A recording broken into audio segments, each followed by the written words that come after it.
Hello friends, I have to tell you all about C60 Purple Power.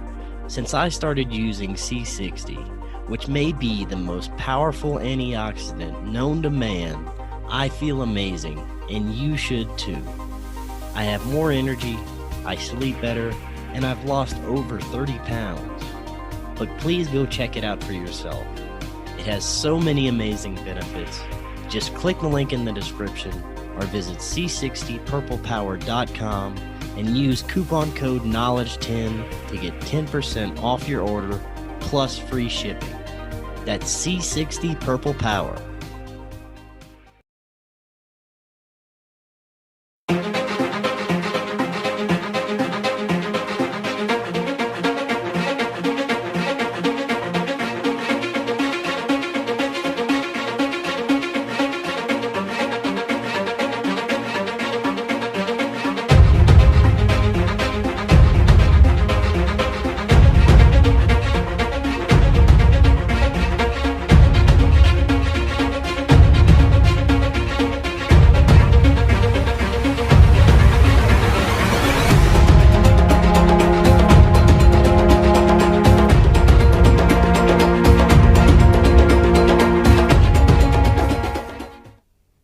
Welcome back to Forbidden Knowledge News. I'm your host, Chris Matthew. Tonight my guest is Denny Hunt. Before I bring him on, I need to tell you about My Patriot Supply. They are the experts in emergency preparedness. We are at a super critical time in our modern history, and our future is very unsure, especially when it comes to our food supply. It really couldn't hurt to have an emergency food supply right now. And you can get $70 off a 2-week supply or $100 off a 4-week supply of their awesome food. It stays good in storage for up to 25 years. Like I said, right now, really couldn't hurt to have an emergency food supply on hand. I have one. I feel much better. Just visit preparewithfkn.com or just click the link in the description to get your food supply today. Also, subscribe to Forbidden Knowledge News on lbry.tv. It's our official backup channel. We have a brand new show as well called Beyond Classified, which I talk about all the time. It's exclusively on Rokfin. It's an amazing new uncensored platform, free-thinking content creators, independent media. They got tons of amazing content creators there with us. Also, all of our content is available there for free, all of our regular content, but you can sign up, get a premium membership, and get some amazing premium content from not only us, but all the other creators on Rokfin. Finally, you can get tickets to Forbidden Knowledge NewsCon 2021. It's going to be April 2nd, 3rd, and 4th. This year, they're going to have 12 extraordinary presenters. We're going to be talking a lot more about that in the upcoming days and weeks. Go to forbiddenknowledge.news, check out this year's lineup, the topics of what they're going to be talking about, and get your tickets right now. They're only $29.99 for a full 3-day online conference with 12 awesome speakers. You can't beat that. All those links are in the description. Go ahead and check that out. Tonight I want to welcome back to the show Denny Hunt. He was a chief engineer on an oceanographic research vessel and sales application engineer for an airflow measurement instrument manufacturer for about 30 years, as well as a fine art painter of seascapes and a potato farmer. He is one of 3 owners of the website getwisdom.com. At the website, they share the work of Carl Molizon, who is a channeler and developed the healing modality called the Lightworker Healing Protocol. They have a database of answered questions, questions answered by God or Source, Creator. They have a radio show on Voice America and a series of webinars for the Lightworker Healing Protocol students and for supporter members at getwisdom.com. Denny, welcome back. How you doing tonight? Good, thanks. Thanks for having me back. Yeah, thanks for coming back. I enjoyed our conversation last time, and last time you were on, we discussed the Lightworker protocols. We talked a little bit about Get Wisdom and some of the things that you offer. Tonight, I want to go a little bit deeper into some of those things, but you also sent me an email about deep subconscious channeling, holographic memory, and holographic memory resolution sessions, and I want to explore that as well. And we're going to talk a little bit more about the aspects of the ET agenda, both good and bad. First, let's start with what you emailed me about. You said you were working with a channeler in Australia doing something called deep subconscious channeling and holographic memory resolution sessions. Right. Tell us all about that. Okay. So about 3 years ago, I learned from Carl Mollison, my business partner, about a healing modality that he studied called the holographic memory resolution. It's developed by Brent Baum at Tucson, Arizona, and it's very successful. So I went and I took the class from Brent in Tucson, and I think it was in fall of 2018. And I did what we call the conventional application of the holographic memory resolution, the way Brent teaches it. But by that time, Carl had developed a way of using that modality where he used it in conjunction of channeling the client's deep subconscious. So the practitioner, the person doing the holographic memory resolution would work with the channeler who's channeling the client's deep subconscious. And they'd go through the process pretty much like you would in just a one-on-one session with your client. And when I was introduced to this, I knew Carl was onto something pretty special because he bypassed a lot of the barriers that would be encountered in just a conventional application of this healing modality. But essentially what it does, excuse me, my alarm's going off for this show. Um, but essentially what the holographic memory resolution does is it reframes trauma. It changes the energetic signature in the Akashic records of a person's trauma. So what we found out is that a lot of the intractable emotional and health problems that people have, 78% of those diseases, phobias, any variety of issues are actually attributable to trauma that occurred in their past lives.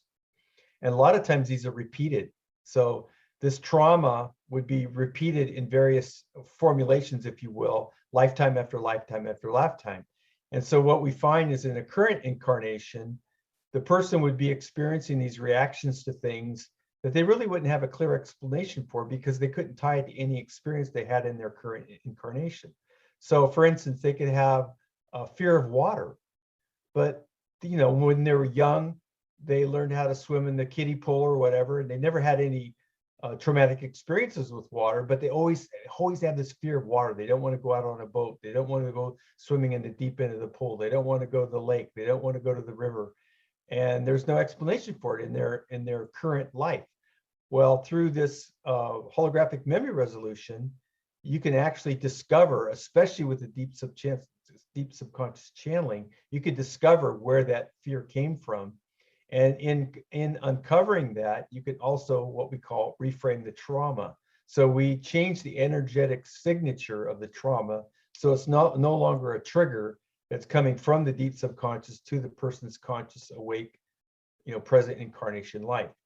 So, so Carl trained a channeler in Australia. Her name is Helen Tritchard. She lives in Melbourne, Australia. And she and I get together several times a week, and we do these sessions for our clients. And some of the people who follow Get Wisdom have known about this healing modality. Carl himself does sessions with a HMR practitioner. He's been doing that for some time, for about probably over 3 years. But he, with his research schedule and all the other things that he does for Get Wisdom, he has limited time to take on new clients. So there was always a surplus of clients and a lack of his time to actually take on new clients. So once I got up and running with Helen about a month ago, about 4 weeks ago, we immediately had a clientele. And since then, it's been just spreading by word of mouth. We don't advertise. We don't have a website up. Her website's not up yet to advertise this, but it's just all word of mouth, people talking to each other, and we're having great success with it. And so we're backlogged about a week right now. And once we work out some technical issues, like I have a computer that's down right now. Once I get that computer back up, we're gonna invite more clients to come, and we'll probably be, filled with client requests, for this. It's pretty economical. The sessions are typically about an hour long, up to an hour long. They're usually a little shorter than that. And essentially, it's just a matter of Helen channeling the client's deep subconscious. And we go through the HMR protocol. It's just a talk therapy, if you will, but it's led by the client. So the client is only invited to contribute as we go. So the client selects the client's deep subconscious selects the trauma that gets reframed, and we go through this process. And we also do a portion of this session is also devoted to what we call belief work. So, for instance, if your deep subconscious has a belief that, oh, I'm not worthy of God's love, we can actually work on that and change that belief. And the key thing with this is that the client is making the decisions about what happens and what doesn't happen. And it's all being conducted through the path, through the divine realm, through creator to contact the person's deep subconscious. So you're not running into a situation where you have conflicts of interest, so to speak, so that if the person's higher self says, no, we have to keep this situation intact because there's a life lesson to be learned, this healing modality doesn't abrogate that. It doesn't overstep that. So if some type of healing is not to be done for the client's benefit, then it's not done. It's very similar to the Lightworker healing protocol in that respect. So I hope that's a good explanation of what we're doing. That's It's very pretty good. Okay, Yeah. good. I'm glad. Sometimes it's a little hard to explain. Oh no, yeah, that's very understandable. Now you were talking about phobias being linked to past lives. Do you think that most or even all phobias are linked to someone's past life? Well, I wouldn't go so far as to say all, but I think in many cases we'll find out that's what it is. Like, for instance, through the research that Carl's done, we found out that 78% of all chronic illnesses are really serious intractable problems that people have are traceable to previous lives, to previous incarnations, where there was some trauma involved that has not been healed. And Could you so give it us some crops up examples again. of like what kind of ailments you'd be talking about? You're talking about cancer or things like that nature? Yeah, I don't think I would take anything off the list necessarily. This obviously needs a lot more study. I think in the mainstream medical fields and in psychiatry, a lot of this would just be dismissed, as would be the idea of entity attachments, what we talked about in the last show. If someone starts talking about hearing voices or feeling that they have an entity attached to them, they're immediately categorized as delusional, and they'll be put on medication or something like that. So we're kind of in that same arena where we're talking about things that's not as a causal factors, things that aren't generally accepted in mainstream medicine or mainstream psychology or psychiatry. So that creates a difficulty right there. Obviously we're legally required not to, overstep those bounds, go into the fields of medicine, go into the fields of psychiatry and diagnose or prescribe anything, because then we would be practicing medicine without a license. So we have to be kind of careful about the way we approach these healing modalities. So for instance, a way of dealing with that with the Lightworker healing protocol is that to accurately describe it, we can say that it's a high-level prayer request. But as far as diseases and things that happen to people, a lot of times, medicine can't explain why somebody could smoke 2 packs of cigarettes for 60 years and live a long, happy, healthy life, while someone else who does something like that has got chronic emphysema by the time they're 40 and are dead from lung cancer by the time they're 50. So, there's something else going on here that we have to look at in terms of causal factors. And Right. previous incarnations is one of the culprits. Trauma is the main one. That's really fascinating. Yeah. Now, when it comes to the methods for HMR, or holographic memory resolution, you mentioned that it's kind of like channeling someone's subconscious. Could you kind of go into a little bit more details about the methods that you're using? Yeah. So what we'll do is, like, when you're a baby, when you're first born, you don't have a language, but you're trying to interact with your environment. And it turns out that one of the first languages that babies use, or newly incarnated spirits use, is color. That's their methodology for understanding, for conveying emotion and seeing things, is through color. And so we use color on the holographic memory resolution to reframe these traumas. So one of the first things we do in the holographic memory resolution is we ask the client's deep subconscious. And I need to back up a little bit and explain that what we found out through Carl's work is that there's a person's subconscious and there's a person's deep subconscious. The person's deep subconscious is the part of the mind, which is the largest part of our mind, which has access to the Akashic records. So that part of your mind can see all of your past lives, everything that good happened to you, everything that's bad happened to you, and it acts like a watchdog. So it's looking at all these past experiences and relating it to what you're going through in life. So a lot of times, the only way that the deep subconscious has a way to communicate with you in your conscious presence is through your emotions or through your body. So you could go into a situation and you could have a physical reaction, like you have a really strange feeling in your gut, or all of a sudden you feel sick, or you feel fluttery, or you feel flush, or you start sweating, or you feel dizzy or faint. And that's sometimes your deep subconscious trying to signal you to pay attention. Something's going on here. You need to pay attention to this. And they're working off their ability to see the Akashic records and things that have harmed you in the past or got you in trouble in the past. So when the Anunnaki, the ETs that allegedly run the world, I mean, that's what we found out. If you talk to the Anunnaki, they say, yeah, we own Earth and we own the humans on Earth. When they found humans on Earth again, the second time, they did genetic manipulations to humans so that they disconnected us from our deep subconscious. We have no way of effectively contacting our deep subconscious in our presence here as humans. And likewise, we don't have an ability to contact our higher selves. And they did this as a genetic manipulation because they knew it'd be easier to control us. So in order for us to contact our deep subconscious unhindered, we use the divine realm and the channeling process that Carl Mollison teaches, so we can access the deep subconscious. So one of the things that we'll do with the deep subconscious, once the channeler makes the connection, is we'll ask the deep subconscious to imagine a safe place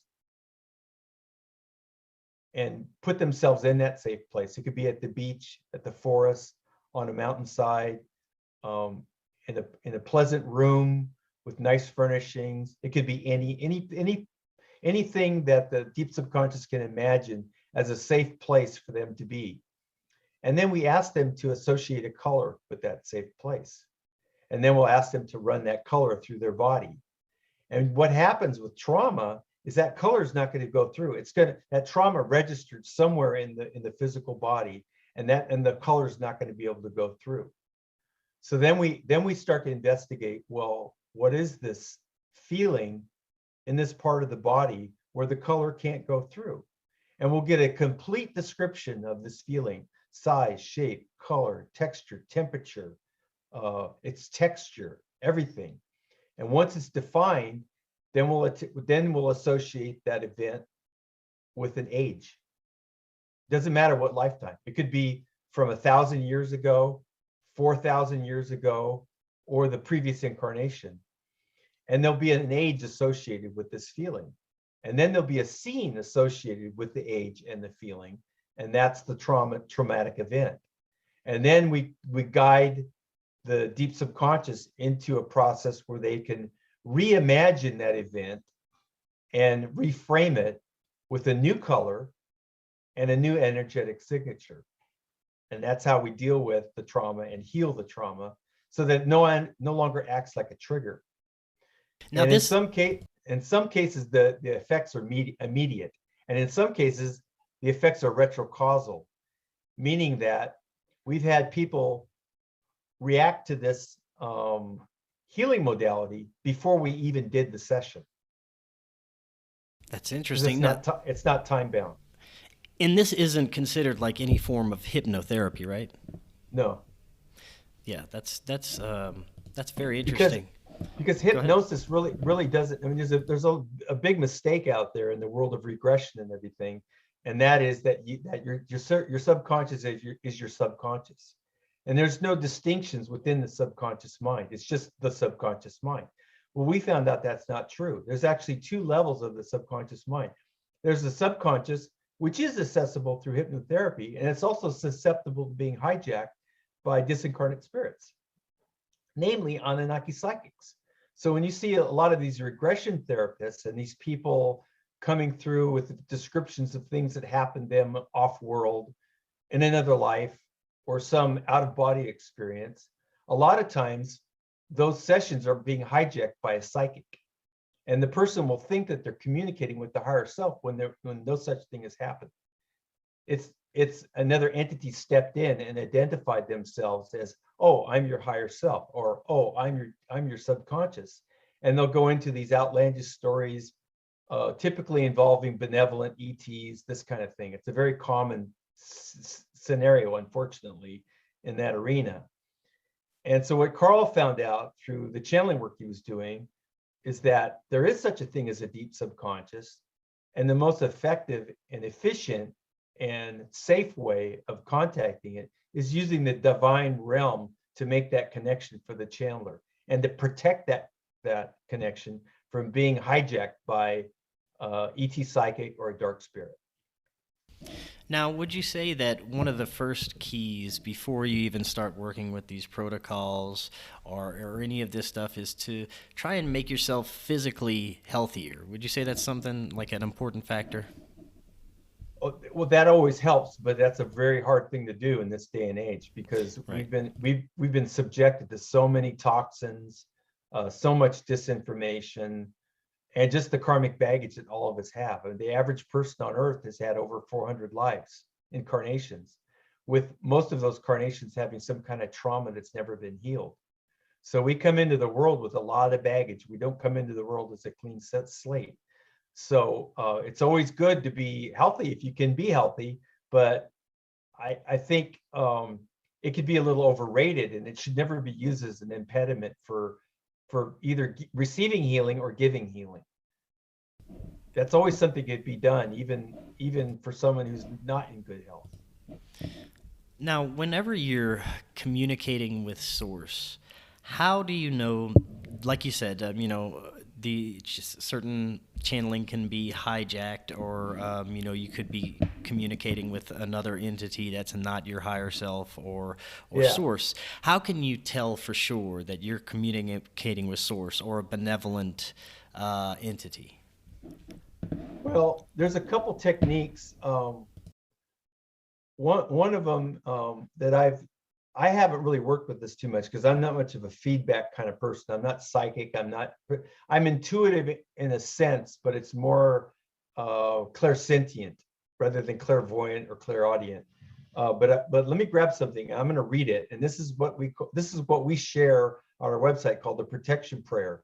And before you undertake any kind of psychic endeavor, whether even if you're just meditating or if you're praying or you're trying to reach out to the fourth dimension or do astral travel or make contact with Creator, this is what we recommend. Yeah, sure. I'm going to grab it. And it's called the protection prayer. It's a really short prayer. I memorized the shorter version of this, but I'm going to read the one that we have in the back of our free ebook called Creator Teaches How to Empower Prayer. And this is what we call the protection prayer. Source Creator, partner with me in my life each and every day to keep me safe. Protect all in harm's way by reducing or eliminating all dangerous weather and all natural and unnatural disasters. Guide, heal, support, and protect against all who oppose, bringing forward the truth of the divine. Accept my gifting of these intentions to serve all beings everywhere in the way highest and best to save and heal them through the divine realm. So this is a direct appeal to God. We call it Source Creator, but you could say Allah, God, whatever name you use for the being that created you. And even if you're agnostic, you're kind of like on the fence. You don't like, I really don't even know if there's a God or not. Well, that little iota of belief that you do have can be made to grow. And in any case, you're a human, you're part of God. If you ask for God's protection, God will protect you. And that's always going to be predicated on your belief quotient and your belief of your own worthiness to be a partner with the divine. And one of the things that unfortunately we've learned through religion is to think of ourselves as less than, a supplicant, somebody who needs to get down on their knees to commune with God, or someone who if you were in the presence of God, you would be destroyed. That's all disinformation. That's nonsense. You know, you are a spark of God yourself. You are part of God, and God is always asking us to be in partnership. And so they are there willing and able to help us, but they don't do it unless we ask, because they respect our free will. So if we want to live our lives acting like there's no God, that's up to us. We can do that. But unfortunately, the problem that humans are in right now is that we are being subjugated by a bunch of people and beings who do not believe that there is such a thing as God. So they've walked away. So the fallen angel story from the Bible is actually very accurate in that regard. Now, what type of other beings would you say that it is safe or are good to communicate with or be in contact with besides Source or Creator? Well, there's the archangels, and we all have guardian angels ourselves and spirit guides, and those you could contact by invoking the same protection. Because if you say, oh, I want to contact Archangel Michael, and you don't ask for protection, and you don't ask for any assurances from God that's who you'll be contacting with, any psychic who sees you sticking up into that ethereal world, if they notice you, they're going to step in and they're going to say, oh, that's me. I'm Archangel Michael. Nice to meet you. Now, they're clever enough to do it in such a way that most humans will never know that they're being fooled. And that's the problem we're in right now, because the beings that are running the earth right now, they know that their biggest liability is people with psychic abilities. So people with psychic abilities are monitored very closely because that's their Achilles heel.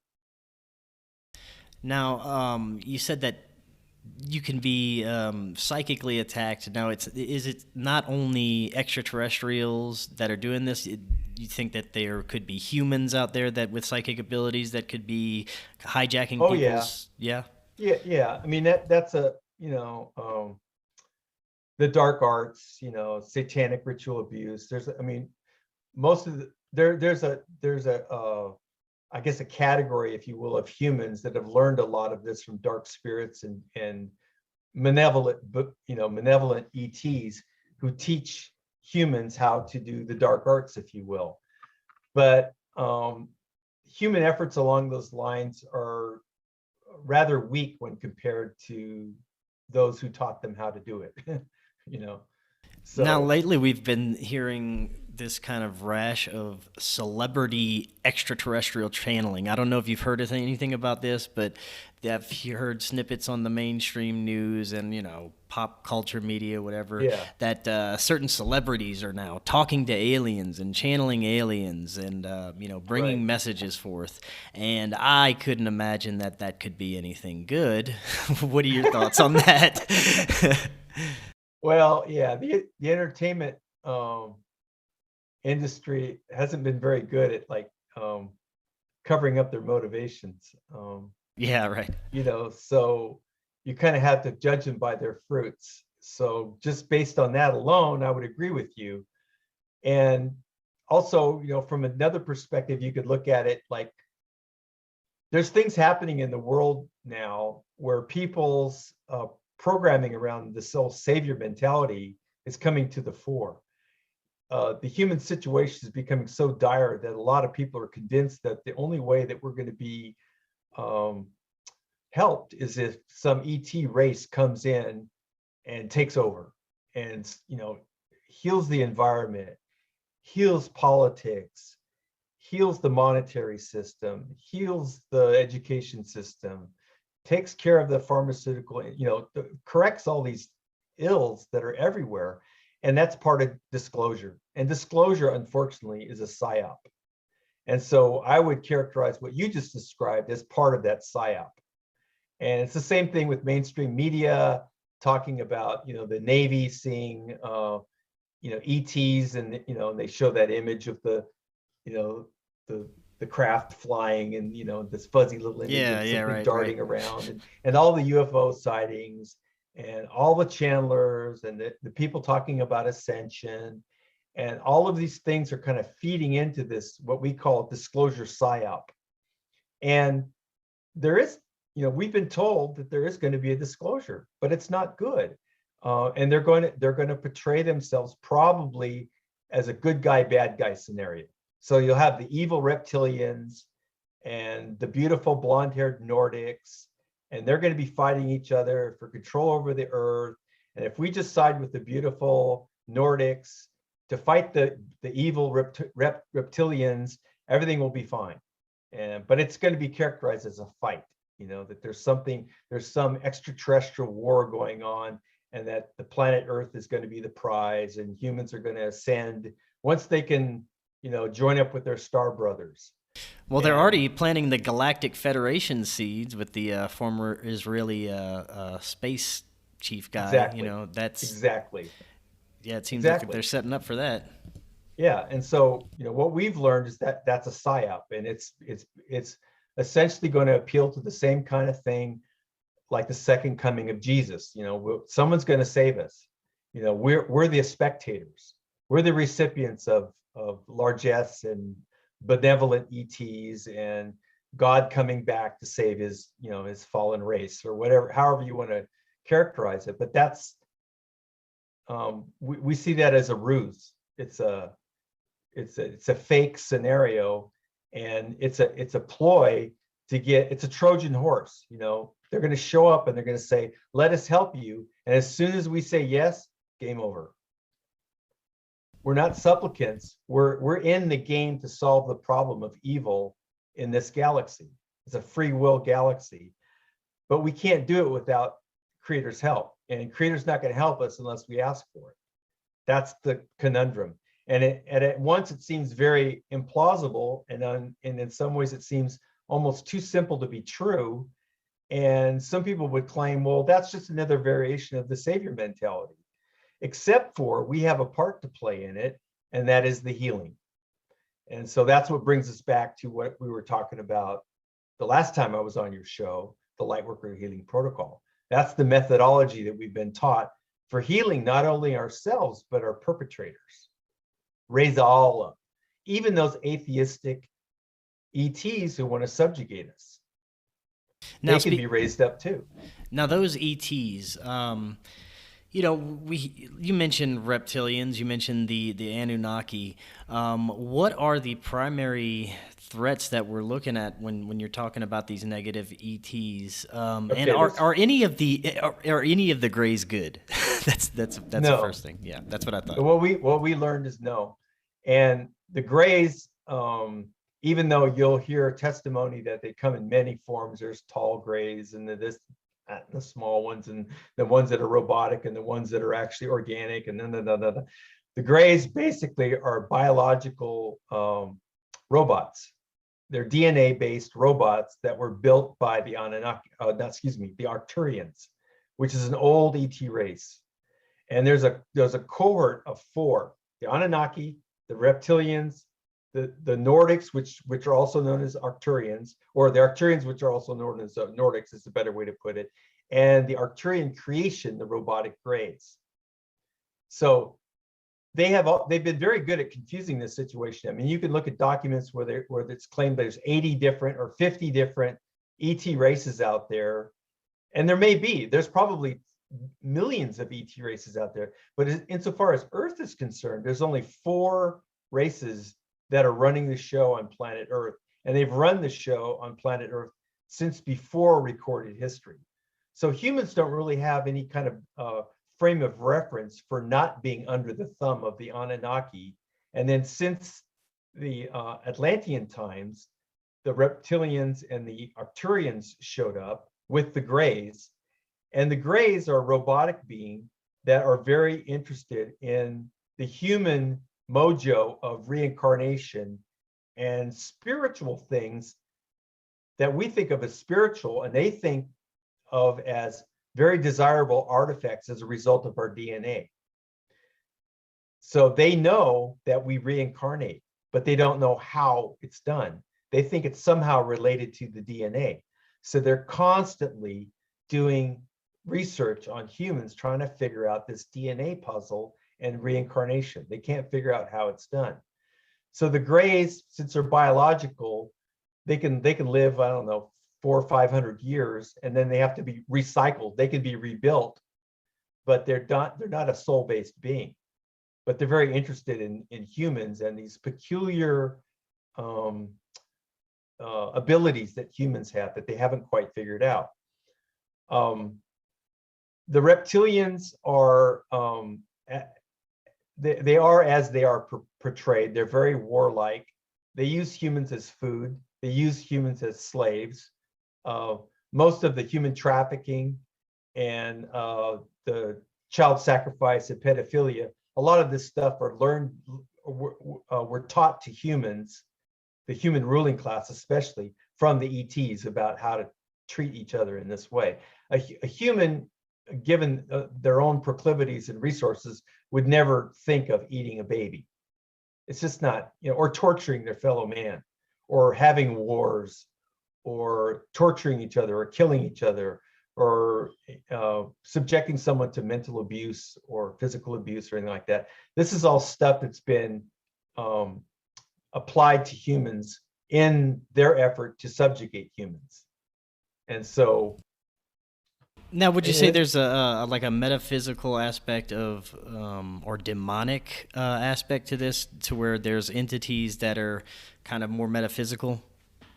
Oh yeah, well, yeah, because you have the fallen angels themselves, which are the dark spirits that attach to humans' energy field because they're a parasitic being. They've lost their connection with Source Creator. They don't have any energetic connection to God anymore. So the only way they can live is by attaching to living things that still have that connection. Humans are very good for that.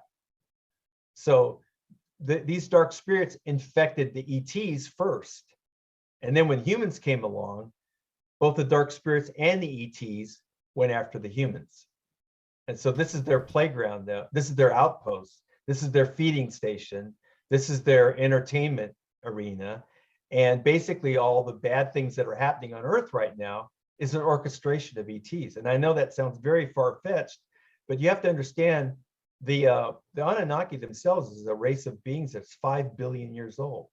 Their lifespan is around 1 million years old. They've perfected all the technologies for prolonging their own lives and replacing organs and living these immensely long lives.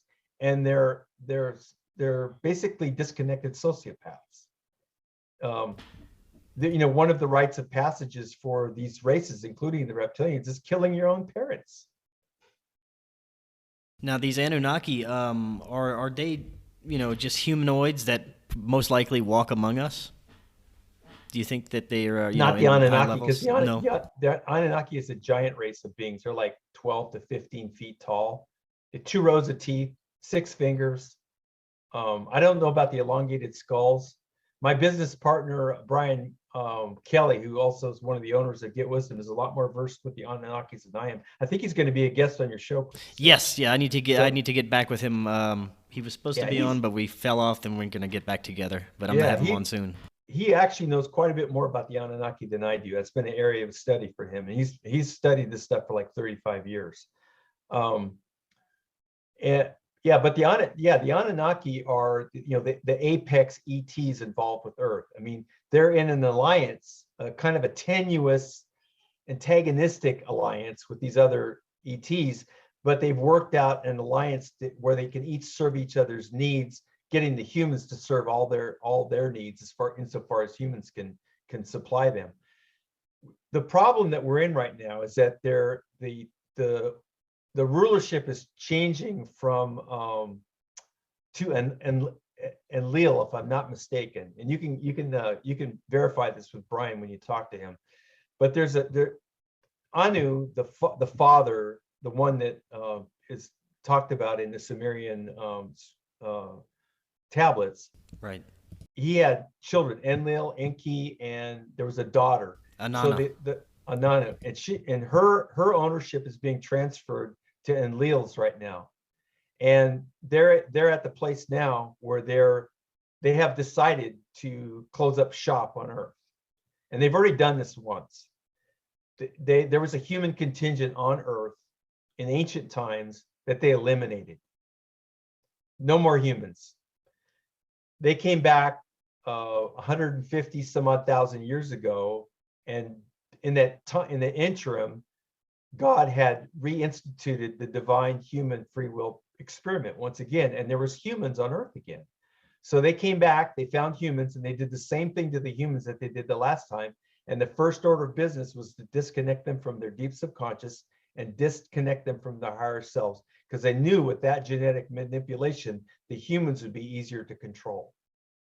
And then the Anunnaki interbred with some of the humans, and that's the ruling elite families on Earth right now, that people call the Illuminati, the Cabal, the Khazarian Mafia, whatever. There's a whole bunch of different names for the ruling elite on Earth. So they have a genetic connection to the Anunnaki. They have a reward system for subjugating their fellow humans by virtue of their association with the Anunnaki, who would claim to be owners of Earth and humans. So that's probably the best way I can explain that right now. And the job for us is to get back into partnership with the divine realm, and we can actually heal them to the point where they say, you know what, it's not in our best interest to kill all these humans and destroy Earth. We'll just leave. And then we can get back to the business of healing humans. And if you would have told me this 3.5 years ago, I would not have believed it. So when I say all this, I understand that most people are going to take this and just go, this is nuts. They can maybe see some of what I'm saying as being maybe plausible or true, but the whole package, most people will reject. Right. Yeah. It is. It sounds crazy, but I've had enough researchers on. I've heard this enough, and all the everything points to that there is something of this nature happening. Beyond the spectrum of our vision, something that we don't understand, something that we can't understand. And definitely it appears that human empathy, love, compassion, and a connection to source is trying to be extinguished on this planet. I mean, it's quite obvious that that's been an agenda for quite a long time. And it seems like, just like you said, the only answer to turn this around is get that connection back and start getting back to source and back to what we're originally created for, Right. Yeah, and the other claim that we make is that the reason humans were created in the first place was to solve the problem of evil in the galaxy, in the Milky Way galaxy. That we've been told that the Milky Way galaxy is like what they call the free will zone. It's the most extreme example of free will, and free will has a positive side and it has a negative side. And right now on Earth, what we're seeing is the negative side in extreme portions. I mean, it's over the top. When people finally learn this whole, pedophilia, satanic ritual abuse, this whole culture of eating babies, when people realize how widespread that is and how institutionally endemic it is all over the world, irrespective of culture, it's everywhere, and it's been going on for thousands of years. When people finally get a handle on how the extent of this, then maybe some of the other things that we're talking about in terms of free will, the purpose of humans, what's the importance of partnership with Creator, all that stuff maybe would become more plausible. But the depth and the depravity and the extent of evil is much further than most of us know. And I would say that's even true for myself. I think, like, if a reptilian was to step into the flesh, into the room with you, you'd probably pass out. I think I would too. It would be such a shock to our system to see that being in the flesh that it would just, we just check out. And it's probably the same with the Anunnaki and maybe the Arcturians too. I don't know. The Arcturians, they say, if you see them in the flesh, they look quite beautiful, but they're also sociopaths. And we've also been told that the robotic grays they're so technologically advanced. They're the ones. Have you ever seen Eve Lorgan? She wrote No. Eve Lorgan wrote the book called Love Bite, and she was a contemporary of Barbara Bertollick and Jacques Vallée when they were doing a lot of the research in cattle mutilations and ET abductions in the Southeast. And so Eve Lorgan wrote a book called Alien Love Bite, and we're pretty sure, we haven't investigated this thoroughly, but we're pretty sure that the greys, the biological robotic greys, have the ability to make humans feel love. They could just turn it off and turn it on, and they could even direct your consciousness so that you think you're in love with somebody or something. So you can imagine the power that they have when it comes to mind control, when it comes to humans. They've had thousands of years of practice on mind controlling humans. Wow. So, and one of the biggest goals of mind control on planet Earth for the average person is apathy, is to make them apathetic, so that all the strange things going on in the world doesn't spark any interest. You just think, it's another day in hell. I got to get to work. Got to take the kids to school. Got to make sure I pay the mortgage this month. And you just go through this humdrum thing, and something flies by overhead at night, and you go, oh wow, it must be a UFO. Oh, I got to take out the garbage. And it's this something in your face never really registers as, oh, this is something I need to look into. Humans are naturally curious, but by the time most of us are 7 or 8 years old, it's been beaten out of us. We're no longer curious about the world we live in. Very few of us are. We just go into this humdrum kind of work-a-day mentality where all of the fascinating things that happens on Earth never creates a sense of fascination in most people. That's what mind control, that's the main goal of mind control, is to keep people in this apathetic state so that nothing ever really interests them anymore. Now, you mentioned, a UFO flying over, and you're just saying, oh, look at that. When it comes to the UFO phenomenon, do you think that most of the craft that's actually genuine off-planet craft belong to the negative ETs? Yeah. The benevolent ET examples, are the best benevolent ET examples, are crop circles. And then sometimes orbs. If you've seen, orbs floating around, in digital photography, you see orbs and stuff. Sometimes those are benevolent ETs or spirits, but they have a hands-off policy with respect to humans because this is a free will experiment. It literally is a free will experiment. So if it's not your idea, if you're not taking the lead, no one's going to come up and say, hey, Chris, I got this idea, do this, this, and this. From their side of the aisle, they're prevented from doing that because they're honoring your free will. If you want to be a skeptic, you have a right to be a skeptic, and they will take that to what I think is a ridiculous extremes. I'll give you an example. Carl and I were doing a channeling, and Carl was channeling, and I was involved, and there was a person that was kind of doing a harassment thing on Carl and me through the website, contacting us, emailing us, and whatnot. And this person had a name that wasn't gender specific. So it was the person's name could have been a female person's name or a male person's name. Well, I knew that the person that was stalking us was a male, and Carl didn't. Carl assumed it was a female. So when he did the channeling, it all came out with she, her. It was a female, right? Well, the divine realm wasn't going to change his mind about what he thought who this person was. All the other information about what was going on was accurate, but the divine realm wasn't going to step in and say, oh, wait, Carl, time out. You made a mistake. This person's not a she, it's a he. So that's the extent to which they will honor our free will. If we make a decision about something, that's why channeling is kind of you have to be very careful. You have to phrase your questions correctly, accurately, because you don't want your a priori assumptions to be interjected into something so that you're just assuming something's the way it is. They're not going to go in there and tell you that you're wrong.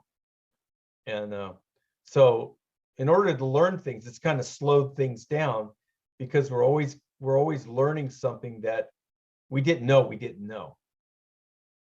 Right. Yeah. Yeah. Now, I saw a couple of other services on your website that you offer that I want to talk about for the last few minutes. Okay. You actually offer clearings from hauntings and Yeah. attachments and animal clearing. Could you Yeah. tell us a And little bit about that? sure. The location clearings I used to have my real estate agent's license, and so I come at this from that perspective, because I've seen some examples of where it actually worked. So the agent goes out and gets a listing, and it's dead. No one wants to look at it. You got it priced right. You did your market analysis correctly. No one wants to go to the damn house. So the people go in there and they get a strange feeling and they leave. And you stage the house nice and everything, and it's like a dead fish. You can't get any interest in the house. A lot of times there's spirits there, or something bad happened, and there's like a signature, an energetic signature on the location. Well, we can do that light worker healing protocol just like you do on a person. It's the same thing. Everything in the universe is alive. You could there's an accurate way of looking at the whole world, the whole universe, as everything being alive. And you could do a healing on that location, and then next thing you know, you got an offer. So we can do that for homes is a typical scenario, but you could do it for a city block. You could do it for a hill. You could do it for a street corner where there was an accident that happened. And then same thing, animals. We found out that companion animals, cats, dogs, horses, are actually repurposed by Creator to be healers for us. Like the old story, like if you want to pick up a girl, take a puppy to the beach. It works every single time. It works. You're gonna meet somebody if you bring a puppy to the beach, and they're irresistible. And God imbued them with love and a non-judgmental nature, and they're wonderful to be around. And animals perform as healers to humans. They're in service to humans, cats and dogs especially. But there's a downside. They will pick up our bad energy, and they'll try to heal us by using their own energy fields to help correct us. And cats in particular can be quite stubborn about that, and they'll get sick, and it's because they're with humans. So we do healings on animals too. And another interesting thing about animals is that animals will often pick up disincarnate humans, especially young children who died in a fire or a drowning accident or some kind of untimely death, where they don't successfully transition back to the divine realm. They're lost souls. They're disincarnate spirits, earthbound, wandering around. Dogs and cats will pick them up and let them attach to their energy field. But a lot of times it'll bog the animal down, and they'll have health problems from it. But they're doing it as an outreach to help the human. So we do those kind of clearings. Wow, that's interesting. Yeah, and then the other thing, let's see, locations. Oh, then spirit rescues. That's the other one. Yes, that's what I was going to ask you about. A third of us, when we die, we don't make it back to the light. We're in pain. We're in some kind of mental anguish, or we have a sudden accident where we don't even know that we're dead. We're driving along the car, and next thing you know, we're dead. We're standing out in the road, and no one can see us, and we're just standing there going, "What the hell happened?" And you don't even know you're dead. So about a third of the people who die end up being in limbo, or what we used to call earthbound spirits. So that's the other thing we do. Is like, so if your mom dies, and you're like, oh gosh, I know she was in a lot of pain. She had cancer. She wasn't in good mental state. I wonder if she's earthbound or not. Well, LHP practitioner can do a spirit rescue for them, and it works every time. And when we first did the LHP, we found out that 95% of the time, the first LHP helped them successfully transition to the light, and there was 5% that didn't make it.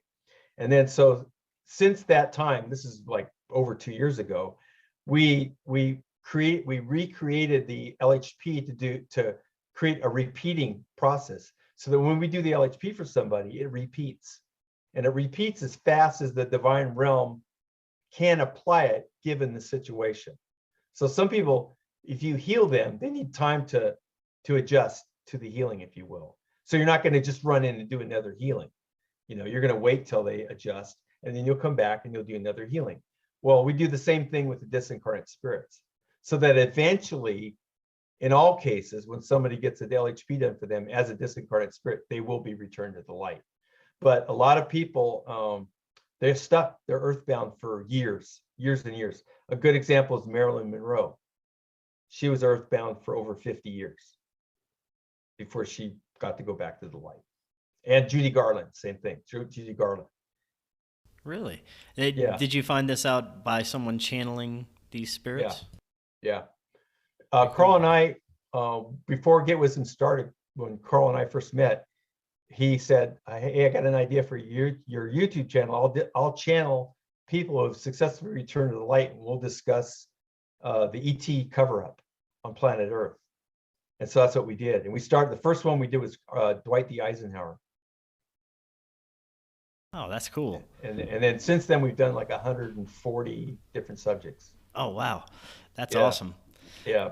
Yeah, very cool stuff. Denny, I want to thank you again for coming on tonight. Now, for people that want to find out more about the Lightworker protocols, some of the other healing modalities, and some other things that you offer, they can go to getwisdom.com, right? Right. Yep. Everything's there. And if you can also use the contact page if you're interested in the deep subconscious channeling, holographic memory resolution sessions. You can just use the contact page there, and I will get that email and I'll follow up. We can do a consultation, tell you more about it. There's a video that we did about it, explaining it with a guy who was a recipient of this modality, and he and I discuss it in detail. And we also have another video where Carl and I discuss the Lightworker Healing Protocol. So it's a good way to get some background information in a video setting without having to read something if you're not a reader. Very cool. I will have the links for that in the description as well. And Denny, thank you once again for coming on again. We'll have to have you back on. Thank you, Chris. Yes. I appreciate it. All right. We'll talk to you soon. Okay. Bye-bye. Bye.